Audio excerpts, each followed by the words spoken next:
Gracias por estar con nosotros en esta producción conjunta de Canal 13, Teletica Expert TV, Canal 33 y Radio Colombia con el programa Peloteando.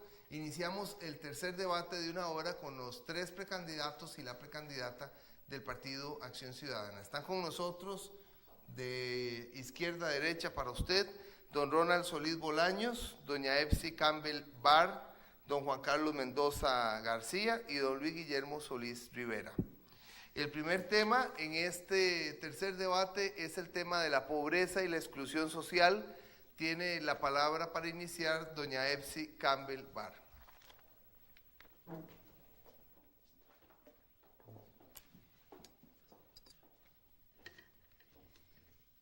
Yo quisiera iniciar el tema de pobreza planteando que, en efecto, más que pobreza, el desafío que tiene este país es de disminuir las brechas de desigualdad y ponerse una meta que es absolutamente posible, porque en este país en el pasado fuimos capaces de dar ejemplo en materia de inclusión y hoy somos el peor ejemplo en materia de aumento de la exclusión y el aumento de la desigualdad.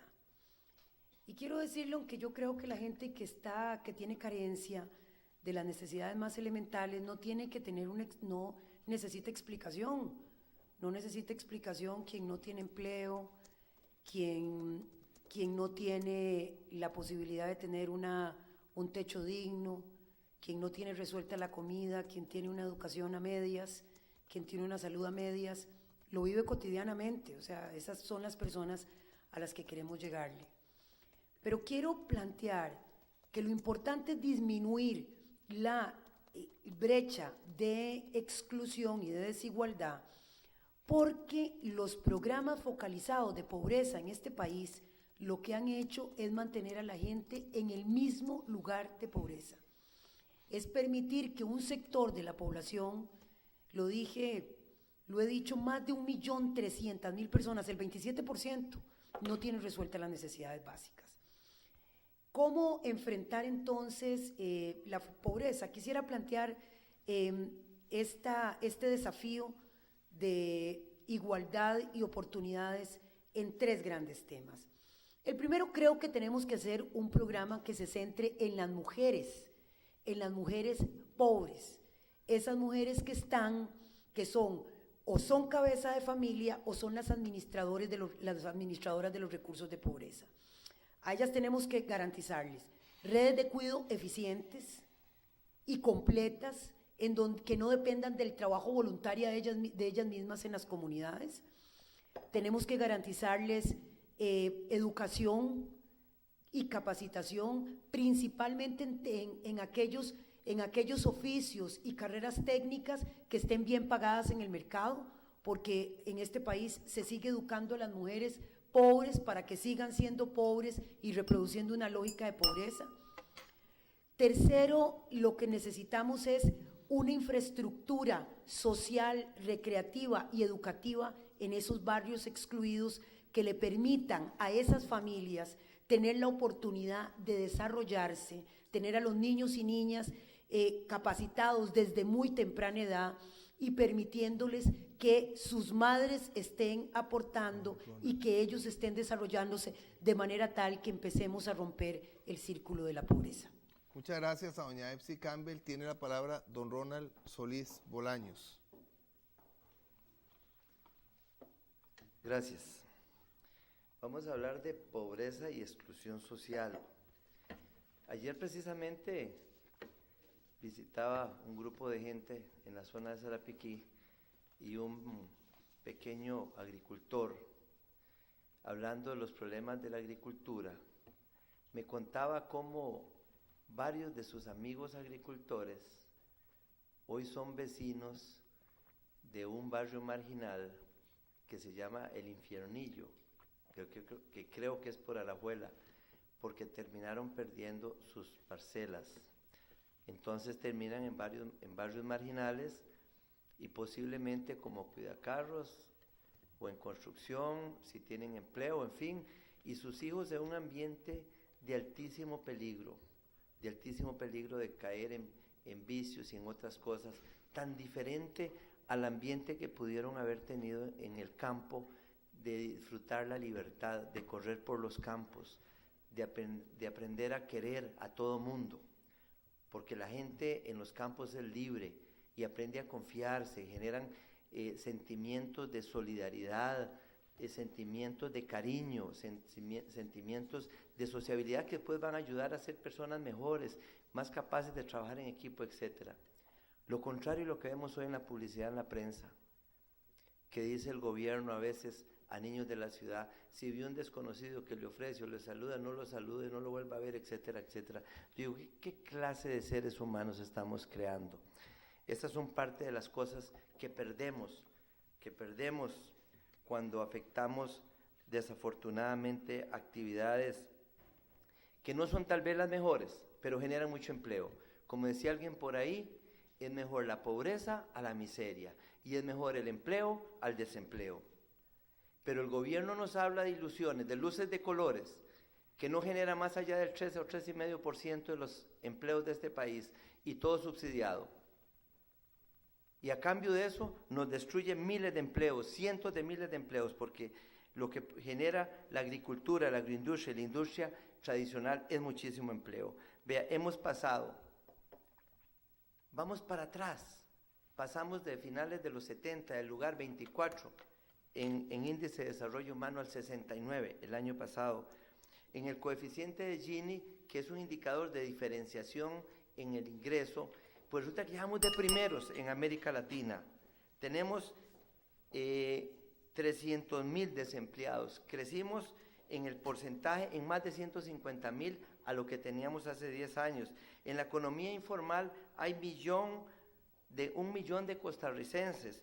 En fin, vamos muy para atrás y debemos de hacer un grandísimo esfuerzo, no solo en una serie de políticas, sino también para que los ingresos que capte el gobierno en impuestos no se queden en salarios, sino que regresen en beneficio y redistribución de riqueza para esos sectores que cada día están peor y en políticas adecuadas. Gracias. Gracias a don Ronald Solís Bolaños. Tiene la palabra don Juan Carlos Mendoza García.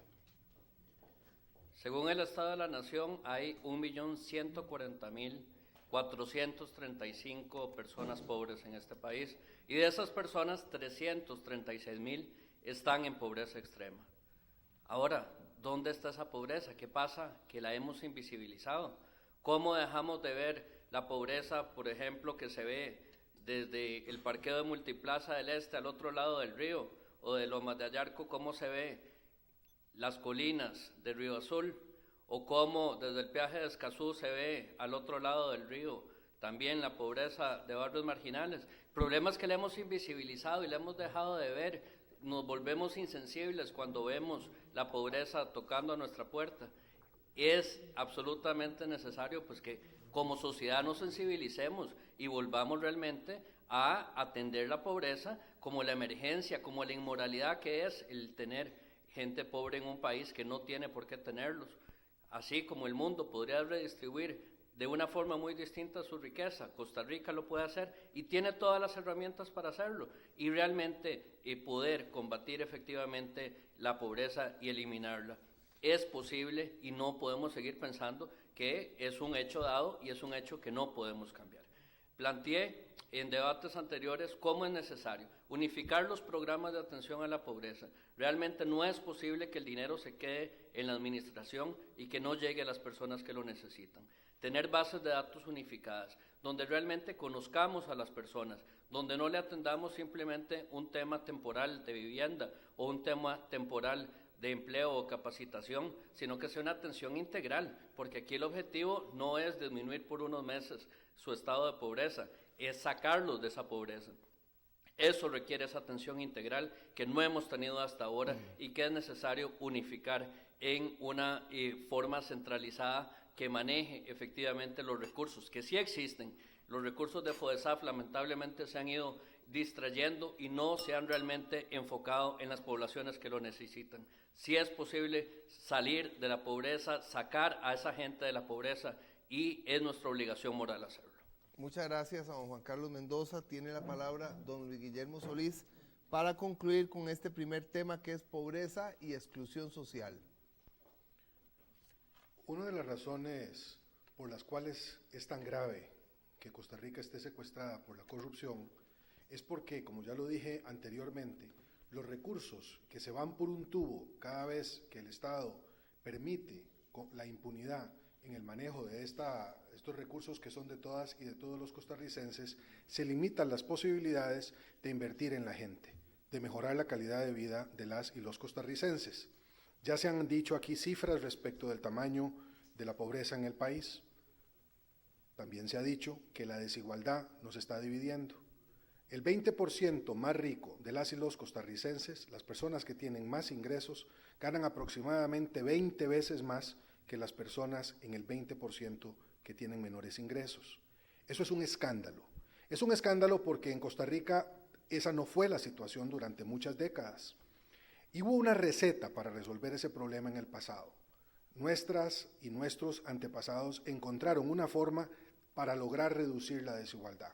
Y esa era una fórmula que tenía 3 partes. La primera, educación pública de buena calidad. Esa fue la herencia del siglo XIX.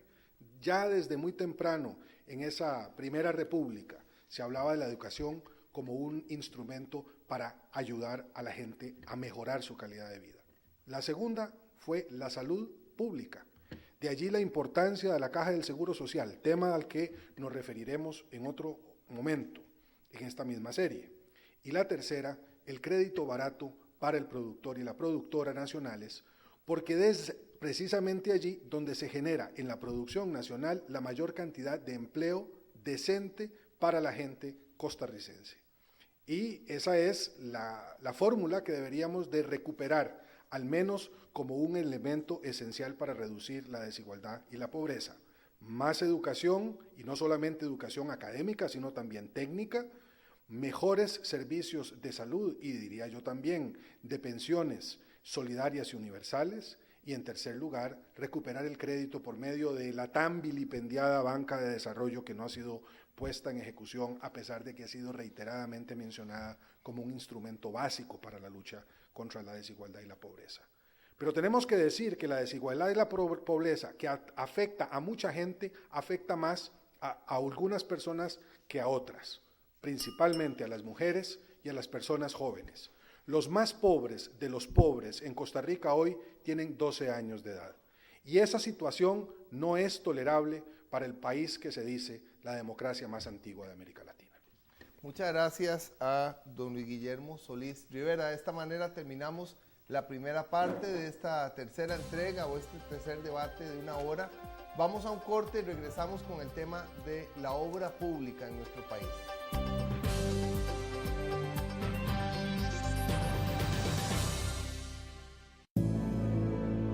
24 horas de atención en todo el país. Atención brindada con vocación, profesionalismo y dedicación. Solidaridad y pasión. Así son nuestros médicos. Confío en mi médico siempre. Los doctores nos atienden muy bien. Los médicos no son responsables de la crisis de la caja. Grupo Ecoquintas le hace su sueño realidad. Adquiera su quinta sin prima, sin fiador, en una de las zonas más turísticas de Costa Rica, La Fortuna de San Carlos. Todos nuestros proyectos cuentan con una vista impresionante del volcán Arenal. Y en Guanacaste, Termoquintas, proyecto único con aguas termales incluidas. No deje pasar esta oportunidad. Sin prima, sin fiador, sin trámites bancarios. Contáctenos 2481-0101 o en ecoquintas.com. Síganos los lunes 7:30 de la noche, Canal 33.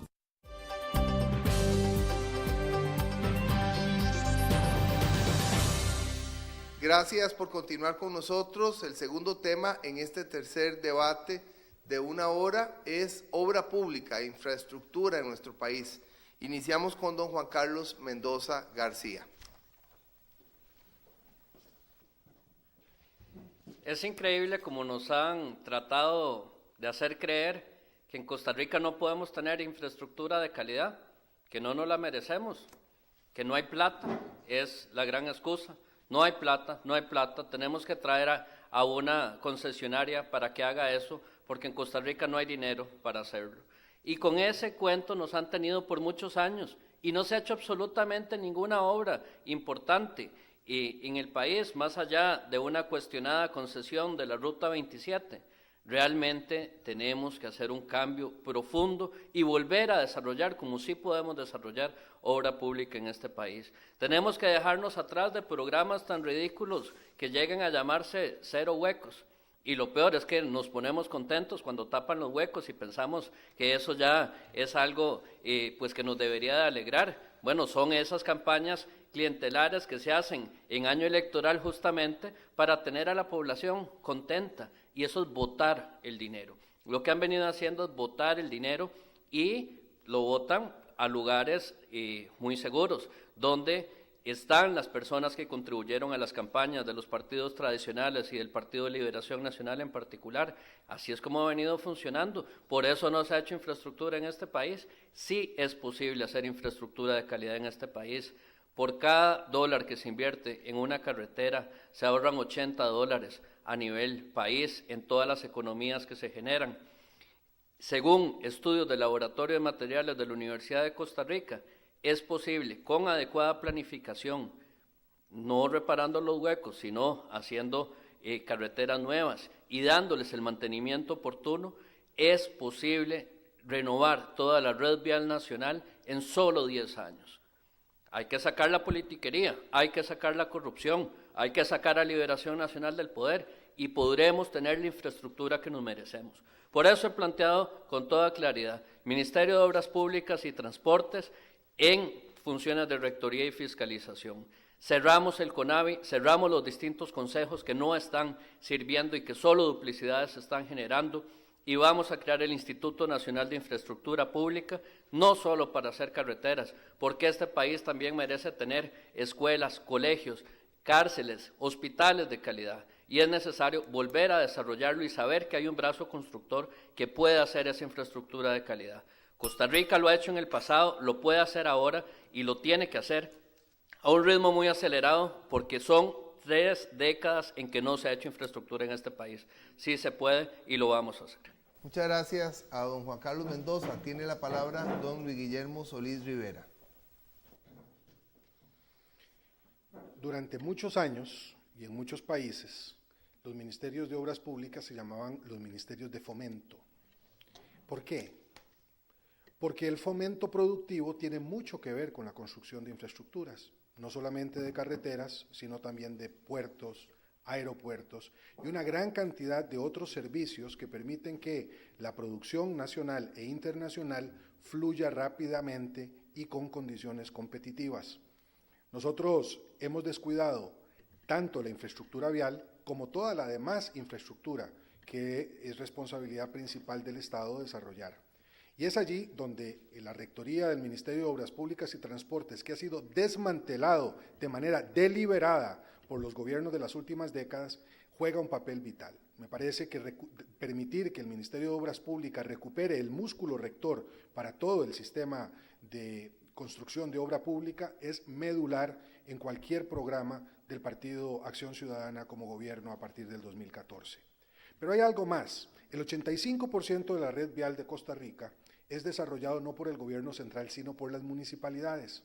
Los gobiernos locales son responsables de esos caminos que son tan importantes para movilizar a la producción nacional, especialmente en las zonas rurales, en donde el productor y la productora sabe que si no tiene un camino, o si hay camino pero no hay puente, la producción no sale con los precios que debe salir. Como me lo decía hasta hace pocos días un productor de plátanos en el mercado de San Ramón, se les cayó un puente, pero el plátano sigue valiendo lo mismo sin tomar en cuenta en el mercado de San Ramón que para llegar allí ha tenido que dar una vuelta de más de 25 kilómetros por el puente caído. Esta es una situación que, puesta en el contexto de las productoras y los productores, requieren de una atención desde el gobierno local que muchas veces se ignora. Pienso, por lo tanto, que al pensar en que al desarrollar infraestructura, lo que estamos haciendo es aportando al desarrollo nacional. Y desde ese punto de vista, el hecho de que hayamos dejado que se nos caiga la rectoría del MOP y también que se haya tolerado la corrupción en la construcción de obra pública, forman parte de un diseño, de una propuesta de desarrollo que ha debilitado sensiblemente a la institucionalidad democrática y al Estado.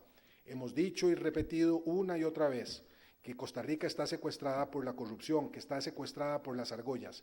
Mucha de esa corrupción y mucha de esas argollas, de los privilegios que tanto critica nuestro pueblo, tienen que ver también con la infraestructura y la construcción de obra pública, y eso tiene que ver no solamente con la obra nacional, sino también con aquella que se ha concesionado indebidamente a lo largo de los últimos años. Muchas gracias a don Luis Guillermo Solís Rivera. Tiene la palabra don Ronald Solís Bolaños. El tema es obra pública e infraestructura en general. La infraestructura en Costa Rica tiene 3 serios problemas. Uno es un problema de presupuesto. Veíamos cómo en el gobierno central solamente queda 5 colones 20 de cada 100 que gasta para obra pública, para escuelas, puentes, caminos, etcétera, etcétera.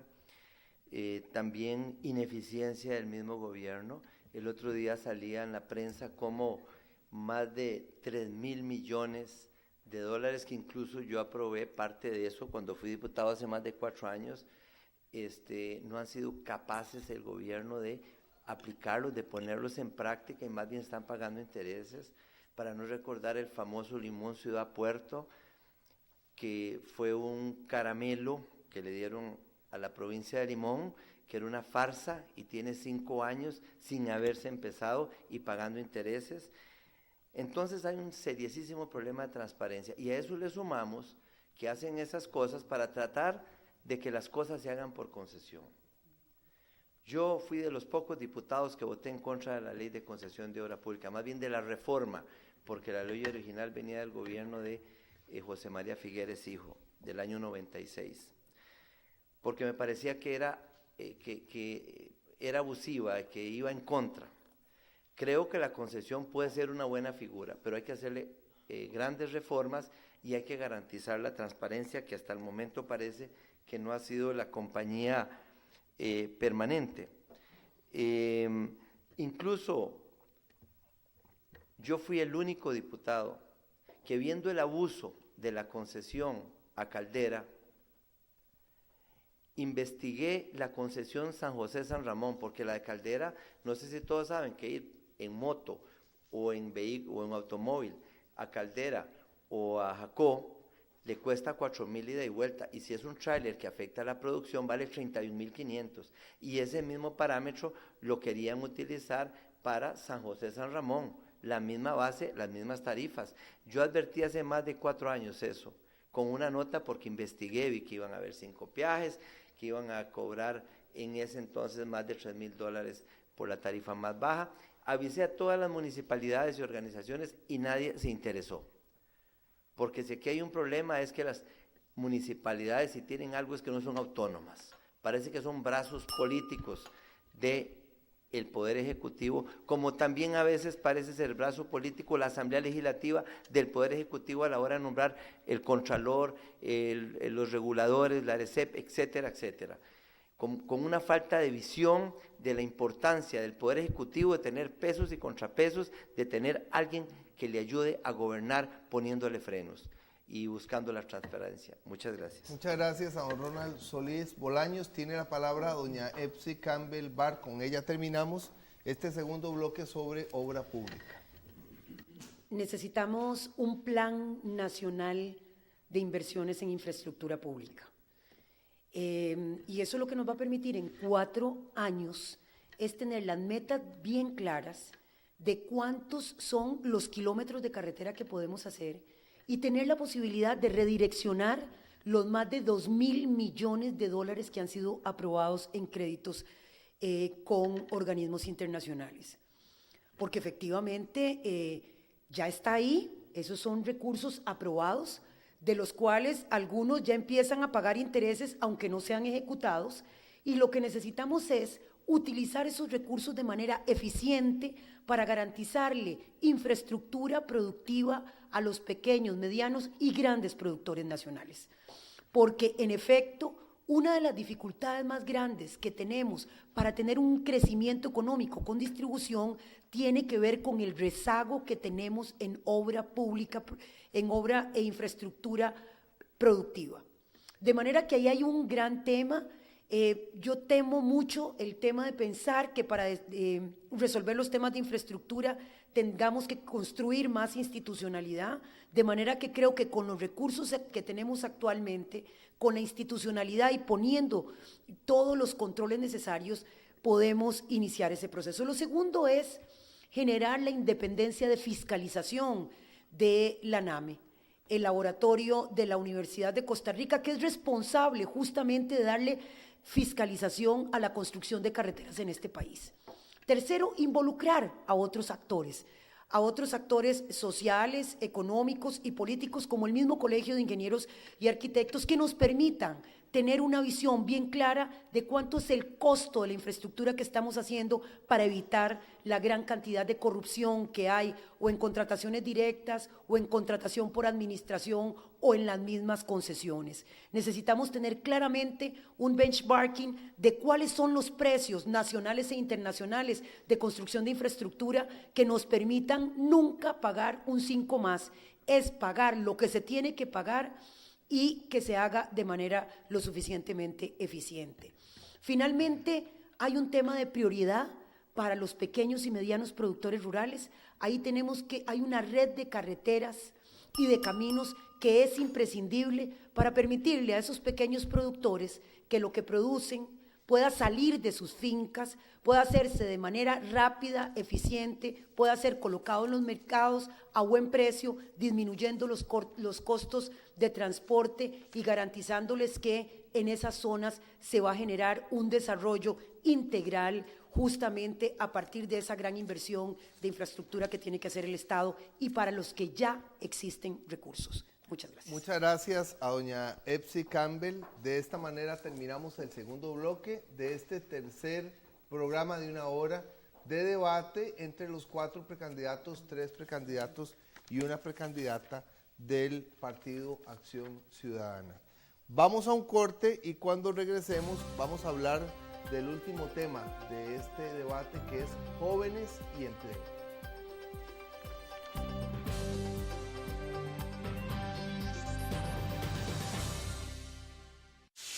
Usted cuenta con estaciones de servicio en todo el país.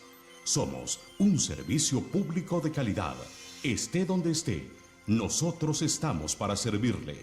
Costa Rica confía en nosotros. Me encanta venir a la estación de servicio. Me revisan la presión de las llantas y el motor. Cuando usted está en una estación de servicio, encuentra calidad, confianza, servicio al cliente y una excelente infraestructura. Cámara de Empresarios del Combustible. Hace unos 15 años el doctor Gadgens me hizo el favor de invitarme a venir a recibir el método Tomatis. El método Tomatis ayuda cuando hay problemas de aprendizaje, problemas de conducta, ansiedad, depresión, estrés, déficit de atención. El método Tomatis me ha ayudado a ordenar la vida, a poder utilizar mejor el tiempo, a tener armonía en todo lo que hago. Por eso no solo volví, sino que aquí está también mi hija María Pía recibiendo los beneficios del método Tomatis con más de 50 años de experiencia y de investigación. Aprender a escuchar es aprender a vivir, es iniciar una vida diferente. El teléfono de la Clínica Holística para que usted reciba el método Tomatis es 2220-1107. 2220-1107.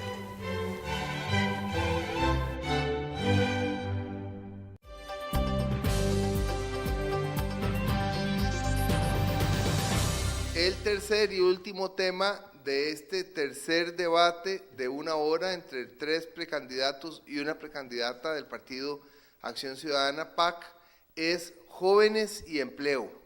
Y tiene la palabra para iniciar don Luis Guillermo Solís Rivera.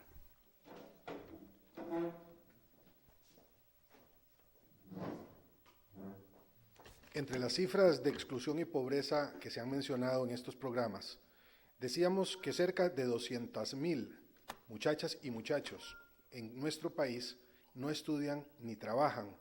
Son los llamados ninis, que constituyen un fenómeno no solamente en Costa Rica, sino en toda América Latina. Es una población excluida, es una población pobre y en mucho está constituida por mujeres, madres, jefas de hogar. Esto significa que tenemos a un porcentaje importante de nuestra población joven también excluida de los beneficios del desarrollo. Son poblaciones vulnerables, especialmente vulnerables, y requieren, por lo tanto, mecanismos de atención a sus problemas de empleo específicos. Decíamos también que en la receta costarricense el empleo se generaba y la desigualdad se combatía a partir de oportunidades de educación, de acceso a la salud y al crédito productivo. Esto también es cierto para las poblaciones jóvenes. En materia de educación se han hecho grandes avances desde la reforma educativa de 1869, que abrió las puertas a un gran contingente de ciudadanas y ciudadanos de este país al desarrollo. Pero ahora necesitamos ir más allá, abriendo oportunidades laterales para que nuestras jóvenes y nuestros jóvenes puedan encontrar, ya no solamente en la educación formal, sino en la educación técnica, nuevas oportunidades de empleabilidad. Hace unos días en Guanacaste me decía un compañero que en Guanacaste están todas las universidades de Costa Rica, públicas y privadas. Allí no habría, en principio, un problema con el acceso a la educación. Los colegios y las escuelas primarias todavía son insuficientes, pero si uno hiciera un balance, vemos que el problema de empleabilidad en esa provincia no se encuentra en la educación formal, sino en la ausencia de medidas que permitan el acceso al trabajo. Trabajo productivo, trabajo decente, porque trabajo indecente lo hay. Por ejemplo, el que no paga los salarios mínimos o el que produce para los jóvenes horarios que son absolutamente imposibles de cumplir con normalidad, especialmente si se es mujer y si se es jefa de hogar con las responsabilidades adicionales que eso conlleva. Y el otro tema que es fundamental es que al joven se le deberían de dar posibilidades de emprendedurismo creativo, es decir, que se conviertan en gestores de sus propias empresas. Sobre esto no se ha avanzado mucho, pero un elemento fundamental para ello es el financiamiento que debe dar el sistema bancario nacional. Me parece, por lo tanto, que lo joven como elemento del Estado debería ser objeto de políticas afirmativas desde el gobierno central. Muchas gracias a don Luis Guillermo Solís Rivera. Tiene la palabra doña Epsi Campbell Barr. La juventud costarricense está siendo educada, aquellos que están en las aulas, con un modelo del siglo pasado.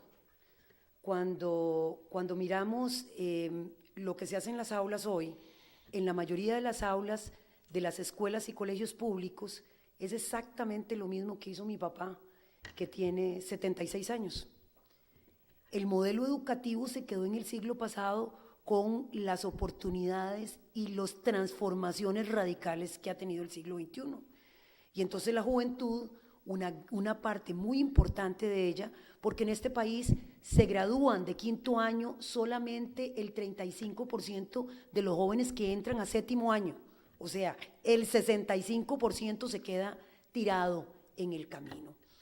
De manera que primero lo que tenemos que hacer es adecuar para los jóvenes una educación que les permita empleabilidad rápida, eficiente, con todas las tecnologías que les permita desarrollarse. O sea, es colocar la educación del siglo XXI para los jóvenes y las jóvenes del siglo XXI. Lo segundo es efectivamente un modelo mucho más creativo.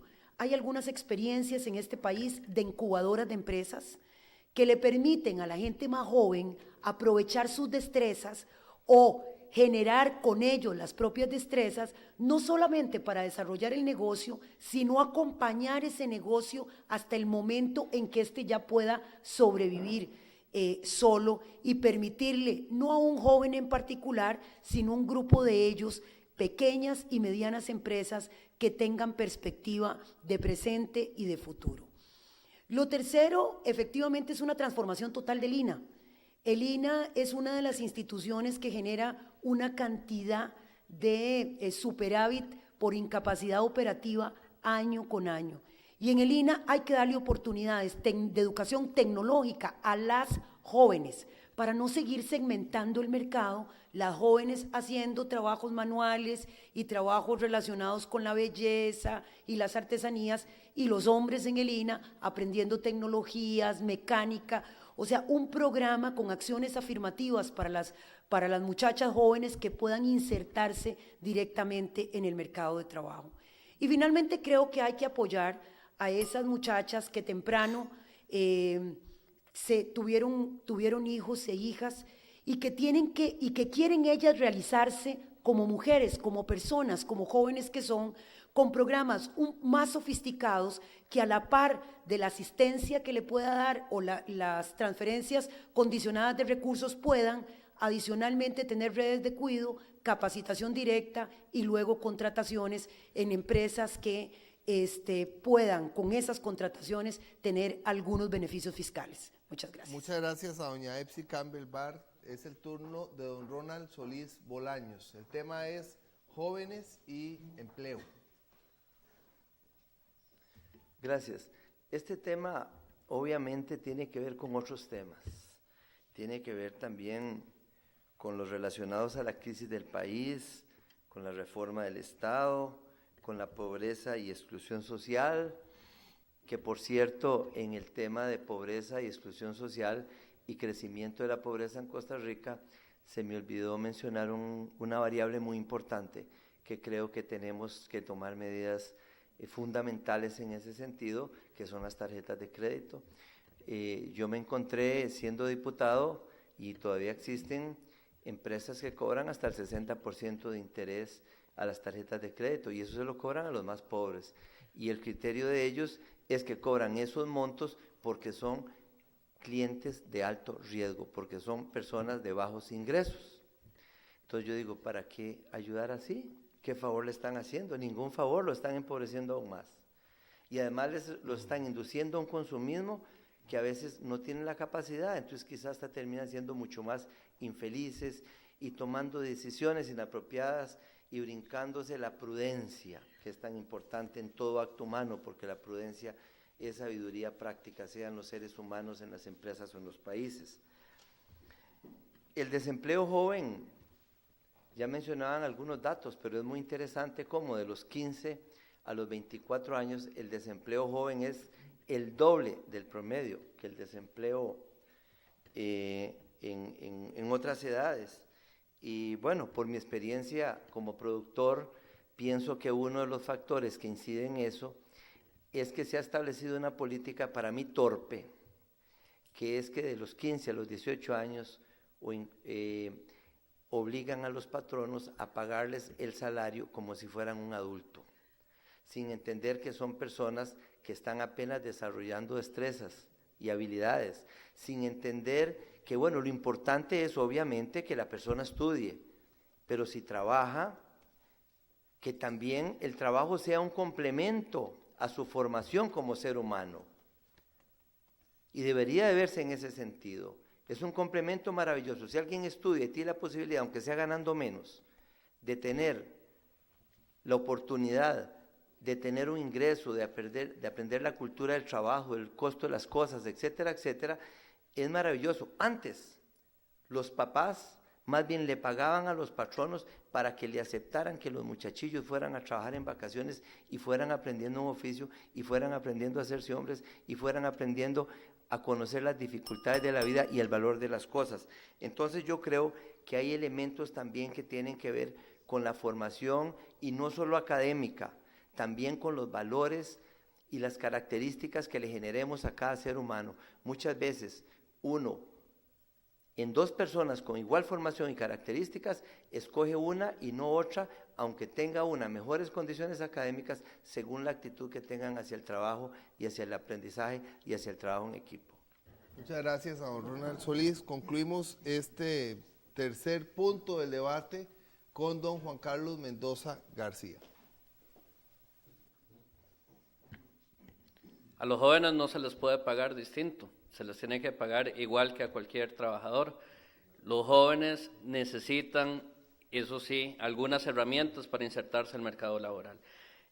Cuando yo estaba en la universidad, muchos amigos y amigas tuvieron oportunidades en lo que fue en ese momento el boom de ciertas empresas que se colocaron en el país y generaron espacios en call centers y en algunas pues empresas de servicios. Sin embargo, esas oportunidades no le llegaron a un gran sector de la población, sobre todo no le llegó a la población de jóvenes rurales, muchos de los cuales realmente sufren cuando se tienen que trasladar a vivir fuera de sus pueblos natales, porque quieren vivir en esos pueblos, quisieran regresar y poder trabajar en lo que aprendieron, en la profesión que se hicieron, en sus comunidades. Sin embargo, el desarrollo de este país se ha concentrado en el gran área metropolitana. Por eso planteamos que es necesario generar una red nacional de emprendedurismo, donde exista todo un cambio en la lógica de hacer empresa, donde realmente se le den oportunidades de acceso al crédito, porque un joven viene, se trata de poner una empresa y lo primero, bueno, ¿dónde está el respaldo hipotecario para poder acceder a un crédito? Si no tiene una familia que se lo puede permitir, como es el caso de la gran mayoría, bueno, simplemente no tiene acceso a ese crédito inicial. No existe capital de riesgo, no existe capital semilla para el desarrollo de nuevas empresas. Existe una desconexión y en eso coincido con lo que se ha planteado en el sistema educativo, pero el sistema educativo no tiene que ser solo para formar gente para trabajo, tiene que ser para formar gente para la vida. El problema de la educación es que está desconectada totalmente de la realidad concreta, no motiva a los jóvenes, no los motiva realmente a desarrollar sus destrezas, los separa del sistema educativo, los expulsa del sistema educativo. Esa educación para la vida tiene que ser muy práctica, tiene que permitirle a los jóvenes adaptarse a una sociedad del conocimiento que cada vez requiere poder aprender, poder realmente adaptarse a las circunstancias cambiantes de cada día de esta vida que vivimos, donde todo cada vez es más acelerado. Esa sociedad del conocimiento requiere cambiar las lógicas en que viene funcionando y relacionándose el sector público con el sector privado. Queremos promover programas como los que desarrolla el Instituto Tecnológico de Costa Rica con las zonas económicas especiales, donde se generan sinergias muy interesantes entre el sector público, el privado, los gobiernos locales. Se promueve el emprendedurismo, y eso tiene que promoverse especialmente para la juventud. Definitivamente la juventud tiene un gran potencial en este país y tenemos que darles esas oportunidades, tanto de emplearse, pero también de desarrollar sus propias empresas. Muchas gracias a don Juan Carlos Mendoza García. Vamos a un corte, ya casi regresamos con el cierre de esta tercera hora de debate.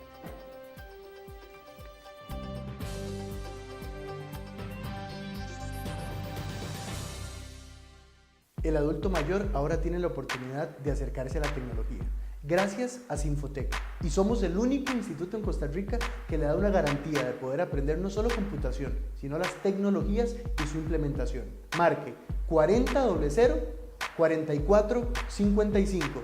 ¿Usted quiere aprender a usar una computadora? Con nosotros puede hacerlo con gente de su misma edad y de su mismo nivel. Y hoy mismo puede iniciar de cero. ¿Qué tiene que hacer? Tiene que marcar el 4000-4455. No se marchite, no deje pasar el tiempo, porque el tiempo es irreemplazable. Lo esperamos con mucho gusto acá con profesores no solo que saben usar la computadora, sino que tienen la paciencia, la sabiduría para poderle enseñar a un adulto mayor. No se quede atrás. Aprenda computación con Sinfotec. 4000-4455. Nos vemos muy pronto.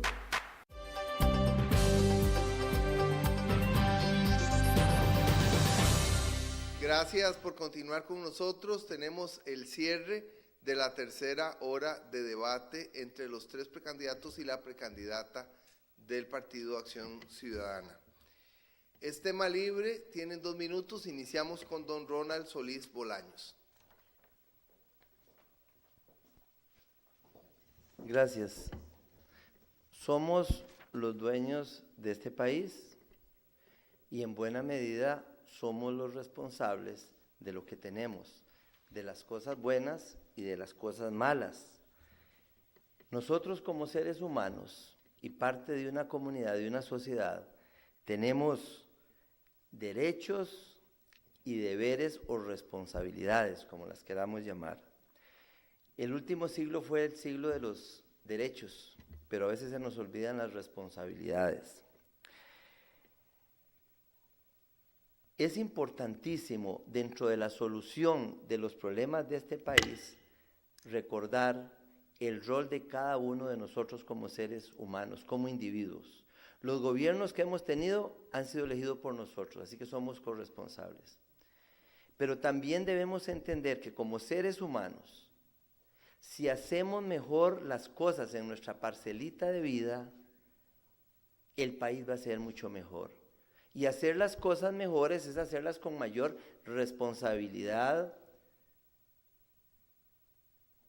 Y en ese sentido, hacer mejor las cosas como individuo, como ser humano. Asumir el rol en su vida con más responsabilidad en el trabajo, en la prudencia, en las decisiones, etc. Y también en los hijos que le vamos a heredar a la patria, no solo que le vamos a heredar a los hijos. Pero hay algo fundamental. Tenemos la responsabilidad dentro de esa labor, de esa pequeña parcelita de vida, tenemos el rol de decidir qué gobierno queremos, que es la otra parte que nos ayuda a que el esfuerzo individual que cada uno haga, como trabajador, como persona estudiosa, etcétera, por sus valores, sumado a lo que pueda recibir del Estado como servicios de salud, educación, etcétera, es necesario participar en la elección del gobierno, que es el que va a definir las políticas, que va a ser viable o no viable ese emprendedurismo que aquí se habla, ese interés de una persona ser agricultor, ese interés de ser comerciante. Porque solamente la semana pasada salió que en un año los supermercados crecieron un 4%, eso quiere decir, y a costa los pulperos, los vendedores ambulantes y los que andan vendiendo en los mercados. Y eso quiere decir 200,000 costarricenses que dejaron de apoyar la pequeña y mediana empresa y que le quitaron mercado a los productores agrícolas, agroindustriales, industriales de este país, que esas grandes corporaciones no le compran. Gracias a don Ronald Solís. Tiene la palabra don Juan Carlos Mendoza. Tema libre. Sí es posible desarrollar infraestructura de calidad en este país. Sí es posible generar una red nacional de emprendedurismo y generar trabajo para las y los jóvenes. Sí es posible acabar con la pobreza de este país. Sí es posible tener un Estado eficiente y realmente acabar con la impunidad, combatir decididamente la corrupción. Sí es posible que transformemos las lógicas de ejercer el poder, acabar con ese poder concentrado que tanto mal le está haciendo a este país. Sí es posible realmente transformar a Costa Rica, pero para eso es necesario que ejerzamos el poder ciudadano, que ejerzamos el poder de la gente, que realmente entendamos que esa silla que ha estado vacante, que le ha quedado grande a quienes la han ocupado, debe ser llenada por la ciudadanía, debe ser llenada por el poder de la gente. Yo quiero hoy, al cierre de este proceso de debates, de conversatorios, invitarla para que se sume a este proceso de transformación por Costa Rica, para que se sume a este camino que estamos emprendiendo y que no va a durar 4 años. Vamos a iniciar en el 2014, 2018, pero es un proceso de mediano y largo plazo. El cambio inicia en este periodo, el cambio inicia con usted. Lo invitamos a acompañarnos este 21 de julio a la Convención Ciudadana, a elegir al próximo candidato por el Partido Acción Ciudadana, a elegir al próximo presidente de la República y a transformar este país como Costa Rica lo merece, como nos lo merecemos las y los costarricenses. Queremos invitarlo a que hagamos historia. Muchas gracias. Muchas gracias a don Juan Carlos Mendoza. Tiene la palabra doña Epsi Campbell Barr. Yo quiero aprovechar esta oportunidad para hablarle a la gente, para pedirles a ustedes que asumamos el desafío. El desafío tiene que ver con que entendamos que el aporte pequeñito de cada uno y cada una de nosotros es el que va a hacer la gran transformación de este país. Y lo quiero hacer así porque cuando pensaba cuál era el tema más importante para hacer una conclusión, pensé que el tema más importante tenía que ver con las zonas prioritarias de desarrollo. Y pensaba en Limón, en la gente de Limón, que tan a menudo se siente como parte de otro país, porque ahí llega más tarde el Estado, porque ahí no están las respuestas, porque los puentes no llegan, porque las promesas de planes de desarrollo o de grandes programas como Ciudad Puerto y la concesión de los puertos y otros terminan quedándose siempre en el camino, porque mis estudiantes de Seminario de Realidad Nacional sienten que Costa Rica está en otra parte, pero lo sienten así también las gentes que viven en Guanacaste y que viven en Punta Arenas. Y esas son las gentes que menos han visto al Partido Acción Ciudadana como una opción de gobierno. Y entonces cuando pensamos en lo que son zonas prioritarias de desarrollo, además de pensar en la articulación de lo económico, de lo social y por supuesto de lo cultural, estamos también llamando a esas personas que tienen un dolor en el corazón porque parece que la cédula de identidad se la dieron más pequeña, y diciéndoles que este es el momento para cambiar de verdad, para cambiar y acabar con el clientelismo y la politiquería de las instituciones sociales que están en esos lugares y que juegan con el hambre de la gente cada 4 años o cada 6 meses, para decirles que es posible que allí mismo donde viven, donde han vivido ellos, ellas y sus familias, haya desarrollo, y para decirles que de verdad vale la pena que vayan a votar. Arriésguense, es cambiar para mejorar, vayan el 21, les aseguro que ustedes y yo vamos a poder convertirnos en socios y socias para el desarrollo, y que 4 años después estaremos deseando que inicien los próximos 4 para hacer una transformación estructural en este país. Gracias a doña Epsi Campbell Barr. Tiene el cierre de esta tercera hora de debate don Luis Guillermo Solís Rivera. El próximo 21 de julio, es decir, en menos de 4 días, el Partido Acción Ciudadana celebrará su convención, la primera con voto abierto. Las personas que nos ven podrán ir a participar en este ejercicio cívico y las invito de forma fraternal y atenta a que nos acompañen. Pocos honores más grandes habría en mi vida que usted me beneficie con su voto, que usted me honre con su voto. Y si así lo hiciera, no le será difícil encontrarme en la papeleta, porque soy el único de los precandidatos del PAC que no tiene pelo. Para quienes decidan votar por Luis Guillermo, votar por el pelón es la consigna. Sin embargo, no quiero dejar ahí la oportunidad que me da este cierre del programa para decirles que es fundamental para el Partido Acción Ciudadana ir a esta convención, pero más importante, salir de ella unidos y unidas por el bien de Costa Rica. Somos un partido diverso, un partido de gente que viene de muchas partes, con pasados partidarios y sociales de muy diverso tipo, que hemos confluido en esta casa común, fundada por muchas personas, pero liderada durante 3 campañas por Otón Solís, con el ánimo de servirle a Costa Rica. Creo que esa obligación de la unidad es prioritaria porque nuestro llamado es también al país más allá del PAC. Es un país que también necesita unidad, unidad de propósitos, unidad de voluntades, unidad de determinaciones en aras de derrotar a la pobreza, derrotar a la desigualdad, de rescatar a Costa Rica de la corrupción, de rescatar a Costa Rica del chorizo, del privilegio, de las argollas. Dentro de 4 días vamos a empezar el camino que nos llevará al triunfo en el 2014. Estoy convencido de que el Partido Acción Ciudadana encabezará el próximo gobierno y con ello hará historia en la historia contemporánea de Costa Rica. Muchas gracias a don Luis Guillermo Solís Rivera, que no se crea que le dimos el cierre porque es el único pelón como yo. Fue una casualidad.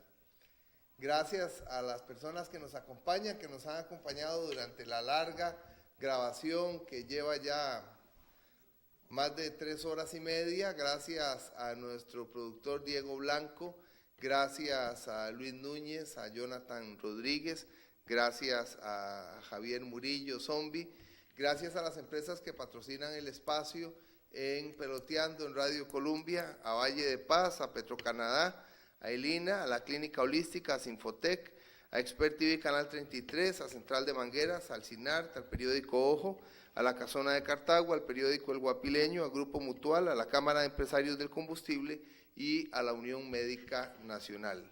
Gracias a don Alexander Azofeifa Monge, que nos ayudó también con el sonido para esta grabación. Gracias a los precandidatos y a sus equipos de prensa y equipos de toda la gestión de trabajo en comunicación que han estado aquí con nosotros. Gracias a usted, que pasen muy bien.